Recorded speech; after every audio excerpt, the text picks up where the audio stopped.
Blast off. So we could say it's a bit more professional than we were expecting. Yeah, you're right. Okay. Yeah, We okay. we got a new flatmate who's a professional videographer. Yeah, we're in Scott's safe hands here. Yeah, which we were very much not expecting. Yeah. We thought this would be me, you, Yeah, my like earphones, and your and little one podcast. USB Bundy mic. Yeah, no Bundy mic, and our good pal Scott here has produced something miraculous. So it's great to be in The Island Bridge Studio. Island Bridge Studios. Yeah, the inaugural production. This is great. Okay, so I'm Bob, also known as Earthman Bob, and you are Rosie, Rosie also known as Rosie. and Albert Rose. Alvarez. Also, Yes. and yeah, thanks for joining me, Rosie. Thank you for this idea. Yeah. Thanks for coming up with this idea. So welcome. We're in an artist circle together, and with a few other good friends. And I was talking to Rosie about my ideas, and you said I should do a podcast. Yeah, I've just always thought you've got the most amazing ideas. Love And that. been following you for a while online. Nice. And it just feels like we're ready to make these shorter bursts of thought into big conversational thoughts. So, Yeah. that's what I saw. I was like, this Yeah. would be amazing to. Yeah, I think so. You have fine taste. I do have, an idea or two. Yes, you We'll have say a lot that. of great ideas. Yeah. Potentially the future president. Oh yeah, the future president. Yeah. Absolutely. Yeah. I have been. So I'm going to be summoned up in the future. I think so. Yeah, I've heard that. I'm manifesting that. Yeah, okay. I'll have that. And so for this inaugural podcast or Bobcast, maybe? Bobcast. Maybe. We'll see about that. We're gonna dive into my little world Okay. a little bit. So for people who don't know, my name is Bob, but also known as Earthman Bob, and I am a poet astronaut from a future, a not too distant future, close future, where things went right, where we solved the big problems of our time. We figured out how to fix the rising seas and stop the roof from collapsing. This is all right. This is awesome. do a bit of poetry here.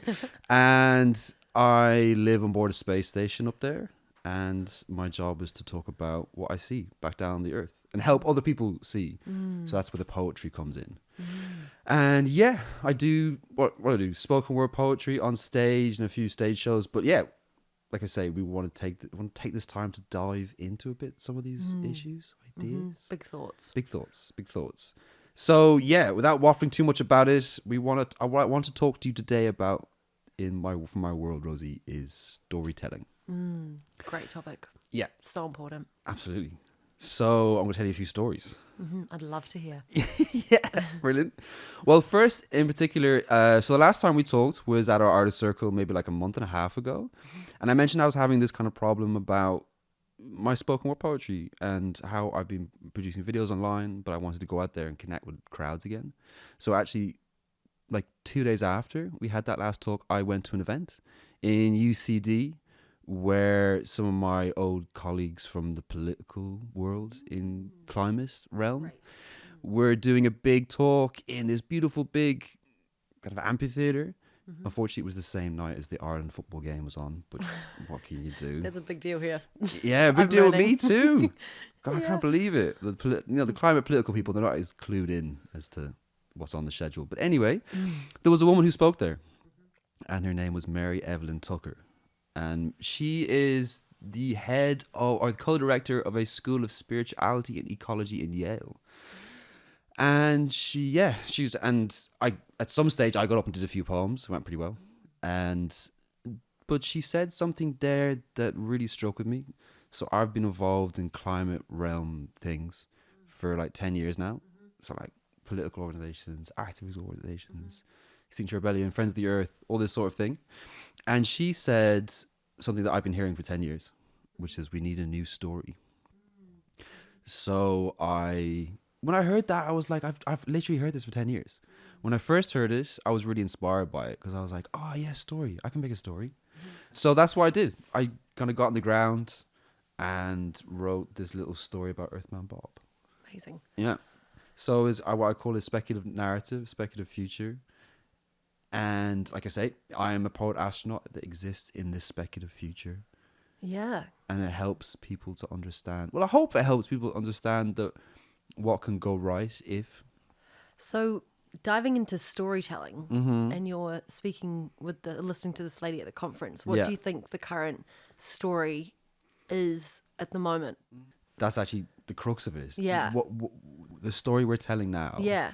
is it kind of it irritates me when they talk about this kind of stuff, because it's something that you hear in marketing a lot now. Yes. You know, like, oh, we need to tell a story. We need to tell this, our brand. I know, especially with the world of AI now, it's just like we're so separated from being a human that everyone's trying to share the story of storytelling. But it's like the best way to tell the story is actually to connect and be part of the communities that express the story, you know? Exactly. Instead of just be like, I'm telling a story.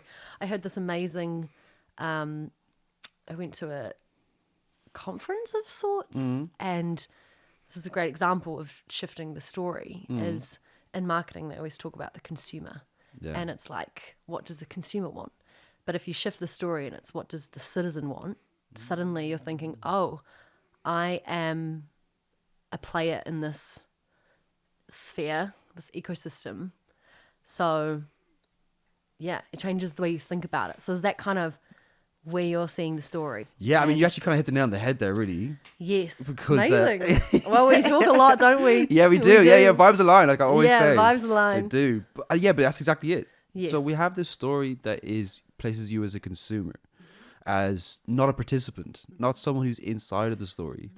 And it really annoys me because, when Mary Evelyn Tucker talks about the need for story, and the people that may be listening might see it in terms of, oh, basically, I have an endpoint where I'm trying to get you to. How do I persuade you to get there? Yes. Rather than let's make sense of the world. Yes, and do it together. And do it together. Yeah. So these are the two different ways of we kind of say like stories have been approached, and like this way of the persuasion, the consumer, like it's obviously Thinking not working. you're lacking something. Yeah, you're lacking something, and I have it, and I just basically need to kind of like lead you by the hand to where I need you to go. Which kind of like tracks with climate change. I need you, if I see you as someone that needs to reduce your carbon footprint, or just needs to be more sustainable, I'm taking you by the hand and leading you to this destination. But this other way of seeing stories is a much more, it's about making sense of the world. And like you say, there's other ways. So we might say from marketing, it might be like advertising, kind of basically trying to convince people, like we say, persuade people. But like I said, the other version of the story, the community-based story, is what I'm really interested in. So in my little journey in these 10 years about trying to investigate climate change, what the hell is going on, there's a guy called John Vervaeke that I've come across. So John Vervaeke is a cognitive scientist from the University of Toronto. And he has this one phrase. That's a clunky phrase, but I really like it. It's called psychotechnologies. And so psychotechnologies are basically a fancy way of talking, a fancy name for what we're talking about. Like a way that you use a sense-making tool that you don't just use, but like you inhabit. So it can be language, it can be ritual, it can be kind of like things like festivals and stuff. And we should definitely dive into festivals at some point. Yeah, absolutely. Well, it's been so seminal for me in my existence. Because it's, I should totally let you speak on that. Because I love the way that you think about festivals as like a reflection of society. I've seen your work kind of talking about that. But carry on with the rituals of psychotechnology. Psychotechnology. Well, no, maybe not. It's just to kind of demarcate that there are these kind of ways of thinking about the story that we're trying to talk about in a more official term. But I think you're right though about the festivals. It's been so seminal in my work, in my experience, about trying to understand all these big, heavy ideas. And I guess, like I said, I've been treated as a sort of passive. This version of the story, when I was in university, first getting into climate change, even like when I was involved in politics and in activism, you're taught as the story is revolving around sort of this. Here are the facts and figures. This is how bad it is. We need to get this down. How do we convince people to do this? How do we sell them this story? How do we market? How do we make this more appealing? Rather than, and that was really heavy for me, like really existentially terrifying. but then, yeah, like I say, festivals, we go to a festival and I sort of experience what a life might look like outside of this industrial world that we've built. Everyone's off their phone, everyone's Yes. rolling around the muck, singing Yeah. songs and dancing together. Yeah. But there's also this colossal amount of waste Yeah. and consumerism. So it is like, and I guess all these things that I was trying to figure out was suddenly clicking. I was like, oh, here's that utopia. Oh, here's that dystopia. But I guess being around other people gives you a way of understanding it that is so difficult to do on your own. So it's kind of the antithesis of this consumerist model of making stories into things. But yeah, it's something that I've been like obsessed with. So over lockdown, developed the Earthbound Bob story, and it's been good. But I guess I kind of found myself declaiming these truths to people, and it felt a bit weird. I just didn't feel like this is the way to go. You know, me standing up on my soapbox, telling people, "Oh, this is it. This is how this fits," and all that. So yeah, we're moving into installation space, actually, creating a space where people can come and exist in Earthman Bob's future utopia. So yeah, my little studio up in daylight at the moment, that's what we're building. We're building Cool. very lightweight Earthman Bob's lightweight inflatable spaceship. Wow. Yeah. And then does that go to events? Yeah. And then you're talking about your ideas with people. How does that all work? Yeah, well, essentially, we're going to take it on the road for sure. Yeah. Work with my really good friend, collaborator Sam Hatchwell, also known as Hoya, and we develop the music for it.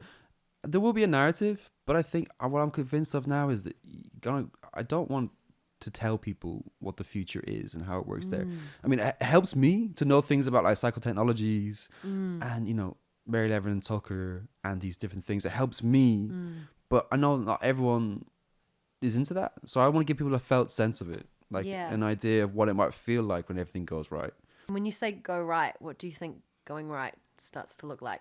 The festival done right, I suppose. The festival or the like life or Well, no, I mean that's what it feels like. Yeah. It feels like when a festival goes right. yeah, and you're like on the dance floor and you're rocking out. And Yeah. there's a term that you've used, collective consciousness. Is that the Yeah. term? Yeah, absolutely. No, sorry, collective effervescence. Yes. Yeah, yeah. yes, So collective yes. Tell effervescence. us about that because Okay, I I feel will. like that is maybe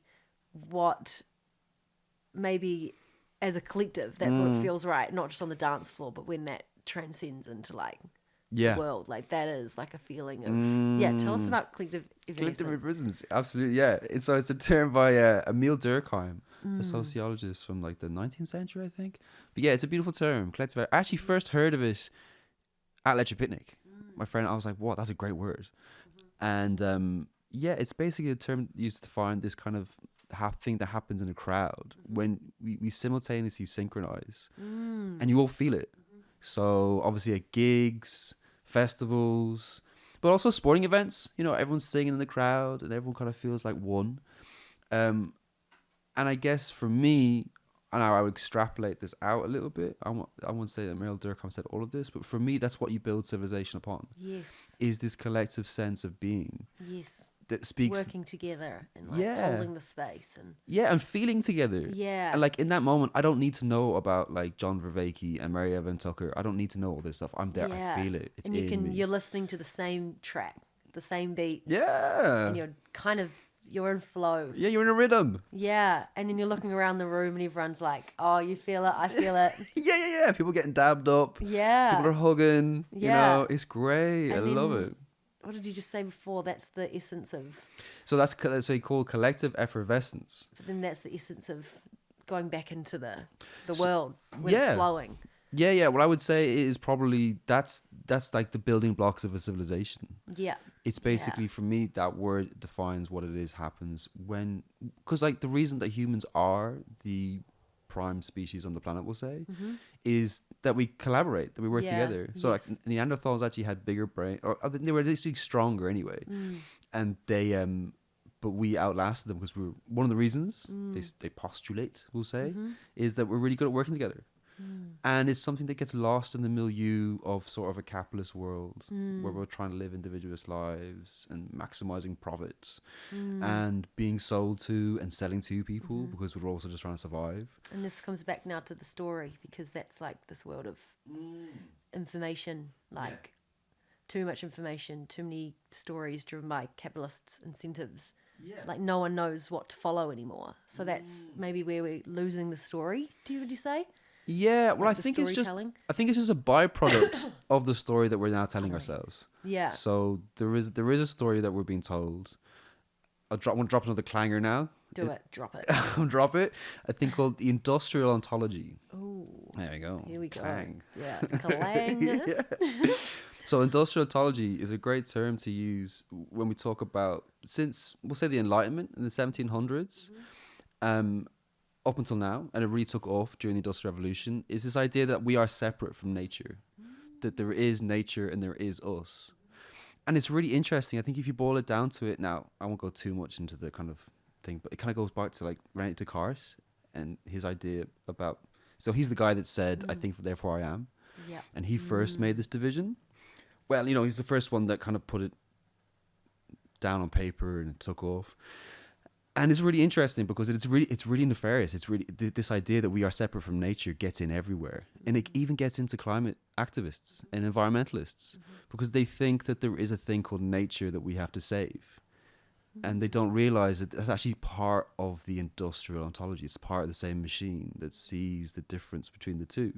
So even though they really want the best for nature, and I really believe, I work with them, I know them, I love many of them. It's like they're still seeing them as separate. They're still seeing the separateness. Right. Yeah. So that's the storytelling gone wrong. Yeah. So that's the story. That's a good point. But that's what's so beautiful about these moments when we do have this collective effervescence. This other being arrives. Yeah. And we take the load off. Yeah. It's not so heavy now because I got all my pals and we're all dancing barefoot in this field or whatever. It's like, this feels a lot easier. I can deal with this. And it's something that I guess, this is always a tricky thing to bring up, but about religion. So religions were basically ways of harnessing the collective effervescence, of making sense of things, of creating a story and ritualizing it and creating, ceremonies and places, like mosques, churches, synagogues, where you come to generate this collective sense of our collective selves. But obviously, we know there's a lot of problems with that when you put all the power in one hand. And there's some interesting kind of research into like the psychological development of people that might be, say, enlightened, but they're actually not that mature. So one more clanger. I promise I won't do too many more clangers. The clanger. It's good. They're all tying together. Okay, good. That's good. We know this term, collective evanescence. Did I say it right? Is that the band? Wake me up inside. Evanescence. What was it? That's what you say. Collective evanescence. But now we're bringing it back through we the are, story. we are. So they're good. They're good clangers. The good clangers. Okay, good. So my go-to philosopher, Ken Wilber, I've been listening to a lot of his podcasts recently, and he talks about this idea of waking up and growing up. And waking up is something that religious, say like collective effervescence, religious people, you go to wake up, you go to see something. For me, that happened at festivals. I had these literal spiritual experiences where I was like, whoa, me too. yeah, cool. And it's just like an incredible experience. But then in the last 100 years, Ken Wilber talks about the idea of growing up. So growing up is a different thing. Growing up is like a thing that's been discovered by evolutionary psychologists and developmental psychologists. And a lot of them show how we go through different stages as individuals, but also as collective. We go through different growing up stages. So you could have a really woken up person that's seen the spiritual light, but they might not understand that there are other people with other different perspectives, seeing a different way. So that's where things get a bit messy, where you could have people going around, the damned and the saved and the good and the bad and, the ins and the outs, even though they're like enlightened or whatever.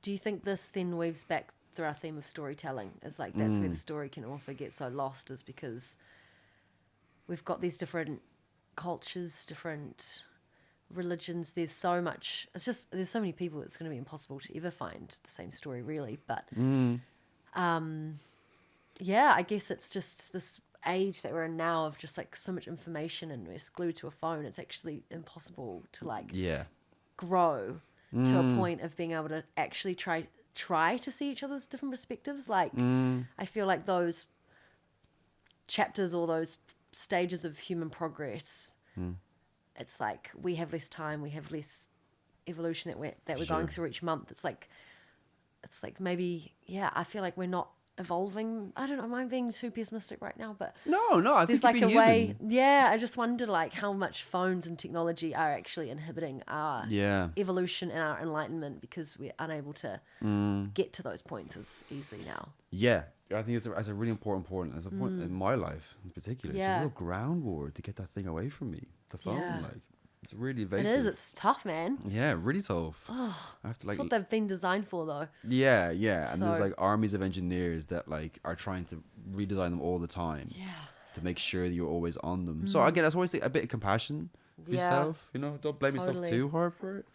But I think it's the ultimate expression of the individual world. It's just this little black screen that I can access pretty much all of human like knowledge. And it's taking us out of that kind of connecting with what's real and around us. That's what makes us humans. That's what we grew up in the Serengeti and, you know, the fields of Africa and beyond, and evolved not with a phone in our hand, around campfires and, like, you know, trying to make sense of the world in this embodied way. So it makes sense that it doesn't like make sense to us. It makes sense that it doesn't make sense. Oh, absolutely, that's what I'm saying. It really does. I kind of want to ask you though, but would you share your spiritual experience at a festival?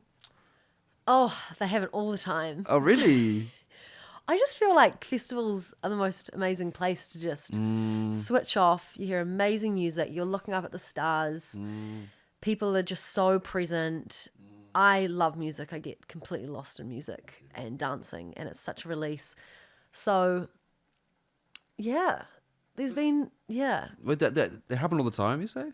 I would say not all the time, but like often going to a festival and being on the dance floor, you can just like feel this like such a strong energy of like, we are all in this, we're the same being, like we are one, even though we're all doing different things, we all want the same things.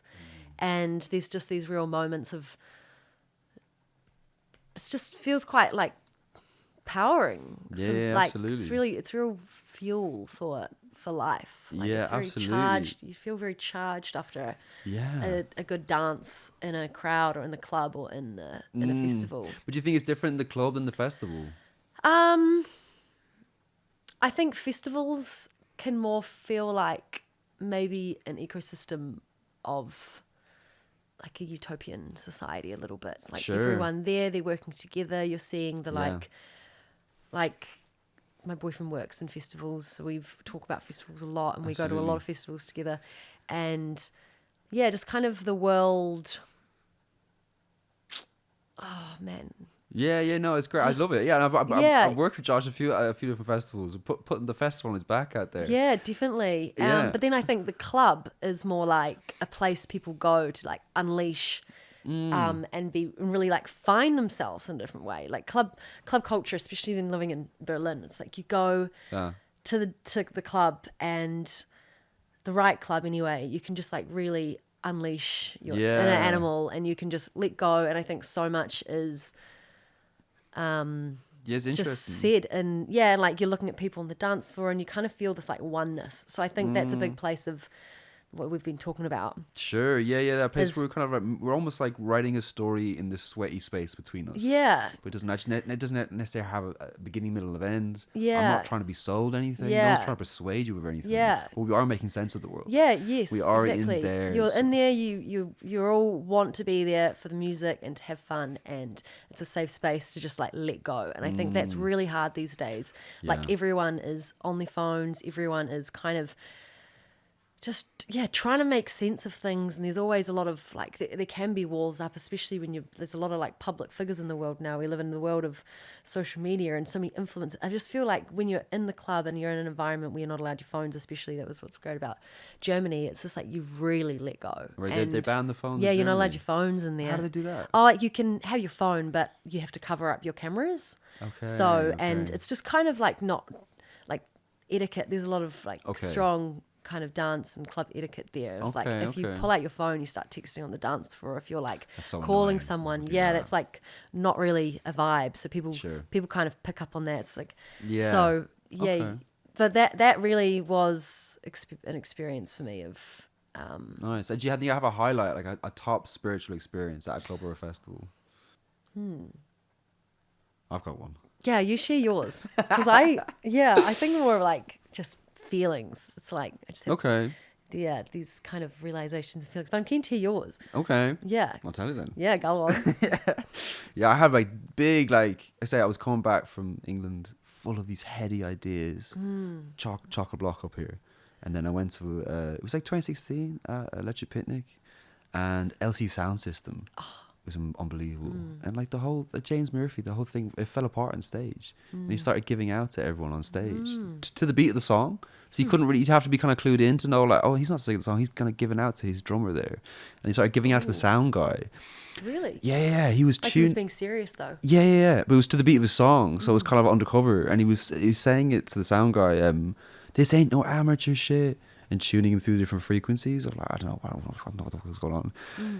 And it kind of like stopped, and everything went like, kind of just went out.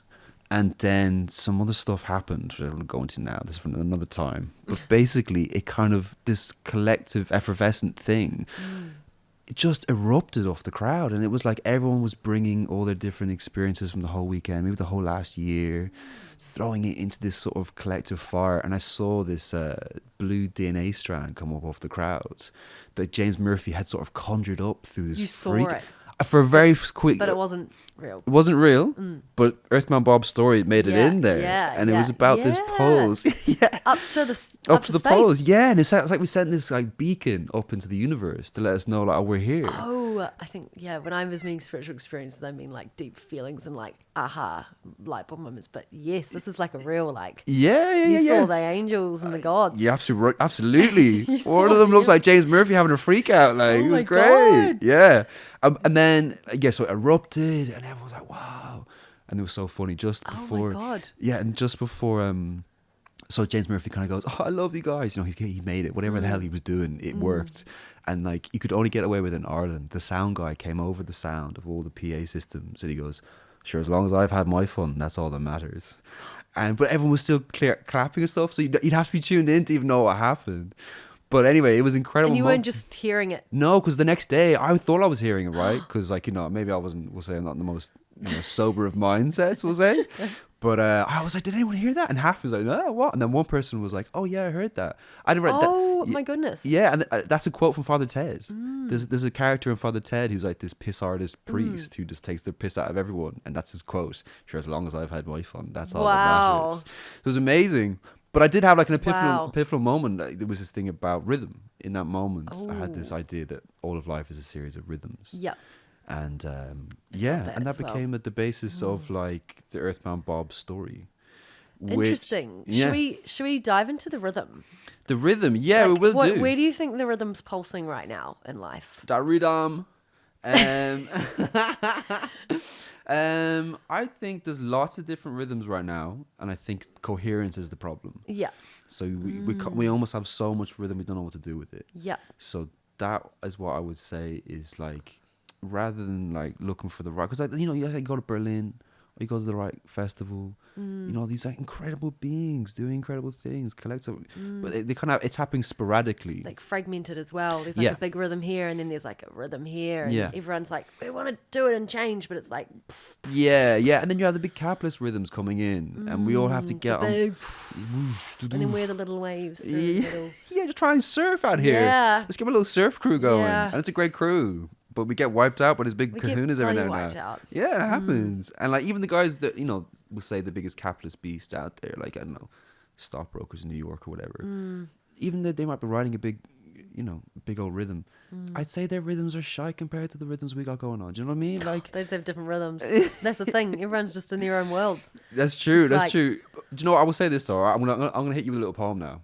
Do it. Okay. If I have one core pillar for my story that I'm trying to develop about Earthman Bob, is about rhythm.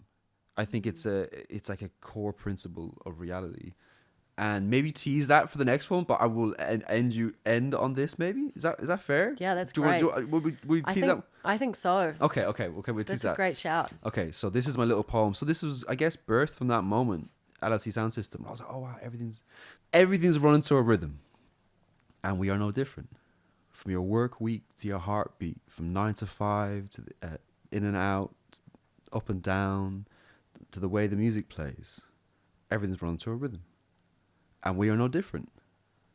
Our rhythms are sung from the same hymn sheet that makes up the sound of everything.